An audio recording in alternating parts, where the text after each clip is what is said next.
Добрый день, меня зовут Елена. О курсе «Жизнь без кашля» я узнала от Татьяны Анатольевны, когда лечились у нее в стационаре с ребенком.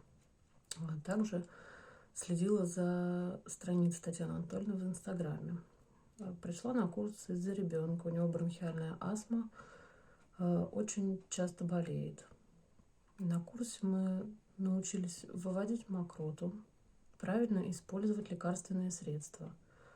В корне изменилось отношение к применению лекарственных средств. Курс я бы посоветовала людям с бронхолегочными заболеваниями, либо для тех, у кого есть дети, либо пожилые люди в семье, которым нужна помощь. Татьяна Анатольевна для нас спасение. Очень много мы узнали и научились на этом курсе.